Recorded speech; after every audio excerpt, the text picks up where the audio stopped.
자, 거꾸로 수업의 이제 시작. 사전 영상을 제작하는데 지금이 일요일 밤 11시예요. 참 조용한데 쌤 혼자 수업하려고 해. 쌤도 뻘쭘하네요. 다음엔 학교에서 녹화를 해야 되겠어.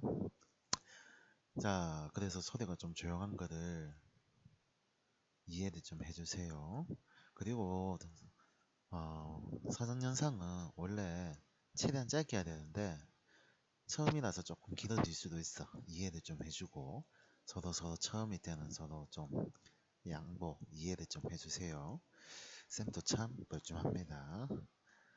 그리고 참고로 알아둬야 될 게 이 사전 영상이란 건 드림 영상이라고 하는데 진짜 말 그대로 디딤돌만 놓는 거야. 그래서 이것만 본다고 해서 왜 내용을 완벽하게 아는 것도 아니야. 가장 기초적인 개념을 아는 거고 이걸 보고 와서 학습지라든지 친구들한테 질문하든지 토론하고 학습 활동하고 내한테 질문하면서 개념을 완성해 나가야 돼. 그래서 이것만 본다고 해서 공부 다 했다 이래 생각하면 안 된다. 그럼 이제 본격적으로 이제 사회문화 현상의 연구 방법에 대한 디딤 영상 수업을 시작합니다. 사회문화 현상의 연구 방법은 뭐냐면 그 전에 우리가 사회문화 현상이 뭔지 봤고 그리고 그 관점이 어떤 게 있는지 봤어. 그럼 이 사회학자들이 이제 연구를 이제 실제로 하는 거야. 할 때 어떻게 할까 이 방법인데 크게는 두 가지가 있어. 양적 연구, 질적 연구 이 두 가지거든. 첫 번째가 양적 연구인데 이게 먼저 만들어진 개념이란 거지. 이 양적 연구란 거는 그 당시에 사회문화 현상을 연구하려고 학자들이 이제 고민해 보니까 방법이 없어. 왜? 시작이니까, 처음이니까. 근데 미리 만들어낸 방법이 있는 거야. 어디에서? 과학에서. 자연현상의 연구 방법이 있는 거야. 뭐 어떤 게 있냐면 관찰이나 실험 같은 방법이 있어. 그럼 이거를 사회문화 현상 연구할 때도 그대로 쓰자 이거야, 알겠지?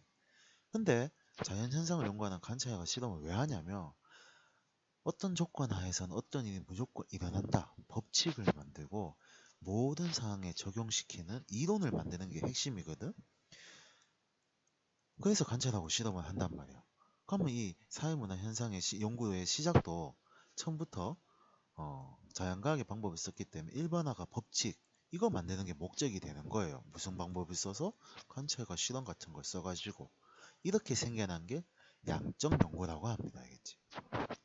그래서 이 양적 연구는 자연 현상이나 사회문화 현상이나 방법은 하나다라는 뜻에서 이 방법론적 이론론 이렇게 얘기하고요. 실제로 증명하는 거야. 뭘? 관찰과 실험을 통해 가지고 이론이 맞는지 법칙이 맞는지 틀린지 증명을 해서 맞는 걸 이론화시키겠지. 그래서 실증적 연구라고 합니다. 자, 양적 연구였다는 말 두 가지도 잘 기억해 두세요. 자, 실제 연구 과정은 좀 많아요. 근데 다 외워야 되겠죠. 시험 문제를 풀기 위해서는. 요거는 이제 수행 평가도 하면서 체험 이제 몸으로 체험하면 되니까 하나씩 해봅시다. 처음에 이제 연구를 시작하려면 문제가 뭔지 내가 먼저 어떤 걸 연구해 봐야 되겠다 선정을 해야 돼요. 예를 들면 우리가 제일 싫어하는 야자가 학업 성취도에 영향을 줄까? 이렇게 이제 관심을 가지고 시작을 하는 거예요.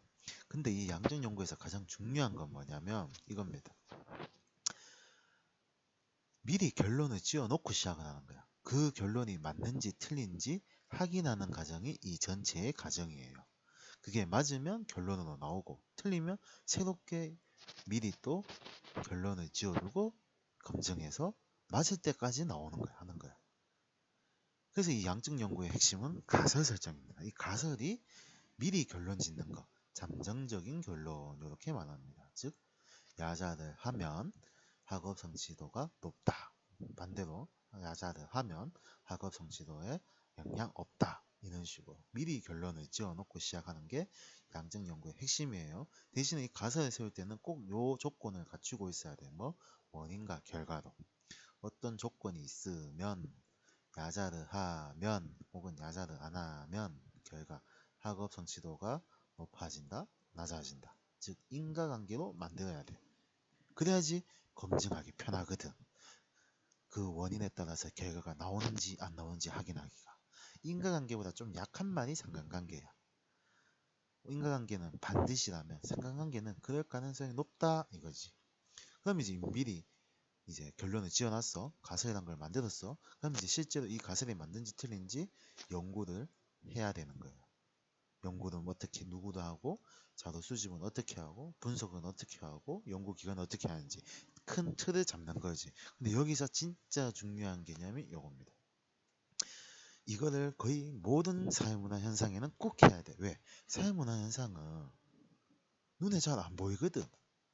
그래서 연구를 할 때 관찰하거나 실험하는 게 곤란하단 말이지. 그러면 이 추상적인 개념, 눈에 보이지 않는 개념을 측정하도록 만들어야 돼. 그래야지 이게 야자를 했을 때 성적이 높아진다, 낮아진다, 뭐 이런 식으로든지 보이게끔 만들어놔야 돼. 그 과정을 개념의 조작적 정의라고 해. 우리가 사랑이란 게 있단 말이야. 그럼 사랑을 많이 한다, 적게 한다는 눈에 보이지가 않잖아. 하면 사랑한다는 표현을 하루에 10번 이상 하면 사랑을 많이 한다라고 개념을 바꾸는 거고, 사랑한다는 말을 한 번도 안 하면 사랑하는 정도가 낮다라고 이렇게 눈에 보이게끔 만드는 거지. 그럼 학업 성취도도 마찬가지. 학업 성취도 하면은 모든 게 다 포함되잖아. 아니면 눈에 보이게 중간고사 성적, 중간고사 평균, 기말고사 평균, 이러면 눈에 보이는 점수가 딱 나오지. 이렇게 구체화, 수치화, 계량화, 숫자로 보이게끔 하는 게 이 양적 연구의 핵심이에요. 그럼 이제 자료를 수집합니다. 뭐 이 가설이 맞는지 틀린지 자료를 수집해야 되는데 경험적 자료를 수집해야 돼. 이 경험적 자료가 뭐냐면 머릿속에 있는 자료는 안 된다는 거지. 즉 눈으로 보고 혹은 귀로 듣고 손으로 만질 수 있는, 즉 경험을 해서 구하는 자료를 모집해야 됩니다. 그 자료 수집 방법은 주로 이런 걸 많이 쓰는데 요거는 다음 시간 혹은 다음 시간에 공부를 하게 될 겁니다. 근데 양적 연구에서 주로 쓰는 자료 수집 방법은 이런 걸 많이 씁니다. 그럼 이걸 써서 나온 자료를 보고 양적 연구에서 쓰는 자료라 해서 양적 자료, 혹은 숫자로 있다 해서 양적 자료, 그리고 공식적인 자료를 중시합니다. 왜? 맞는지 틀린지 확인하는 작업이라 했지. 그 다음에 맞는 자료만 써야 돼. 이게 자료가 정확한 자료인지 있는 자료인지 믿음 안 가는 자료, 즉 비공식적 자료를 쓰면 이거 검증하는 단계에서는 별로 효과가 없단 말이야. 그래서 정확한 자료, 믿을 수 있는 자료, 공식적 자료만 중시합니다. 알겠지? 그럼 이제 자료를 모았어. 그 다음에 이제 이 자료를 가지고 분석하고 해석해야 돼. 뭐 가설이 맞는지 틀린지 확인해야 되기 위해서. 근데 자료를 수집할 때 주로 우리가 숫자로 바꿔가지고 이 숫자를 측정을 했단 말이야. 그러면 숫자를 분석하는 기법을 써야 되겠지. 자, 통계적 기법을 활용합니다. 그래서 변수 간 관계를 분석한다고 적혀 있는데 이 변수 간 관계가 요거예요. 원인과 결과. 왜? 원인을 독립변수, 결과를 종속변수, 이렇게 얘기하거든요. 요거는 잘 적어 두세요. 가설 분석이라 해놓고 안 하고 요 두 놈의 관계를 분석한다고 했습니다. 그러면 이제 자료를 모았고 해석을 했으니까 내가 임시로 설정한 결론이 맞는지 틀린지 검증을 해야 되겠죠. 가설 검증을 합니다. 가설이 맞다, 가설을 수용한다 라고 얘기하고요. 가설이 틀렸네, 가설을 기각, 안 받아들인다 이 말이에요. 안 받아들이면 어떻게 해야 돼? 다시 하겠지. 가설이 맞으면 밑으로 내려가겠죠. 그래서 맞든지 틀린지 둘 다 검증을 하는 과정을 거쳐야 돼. 그래서 만약에 가설이 맞다면 결론을 짓습니다. 어떻게? 이 가설이 맞군요. 이것은 모든 상황에 적용시킬 수 있습니다. 즉 일반화라고 하죠. 모든 상황에 적용시키도록 법칙화를 만드는 거예요. 이게 양적 연구 방법의 가정이에요. 핵심은 자연현상의 연구 방법을 쓰고 목적은 일반화, 법칙을 만드는 거예요.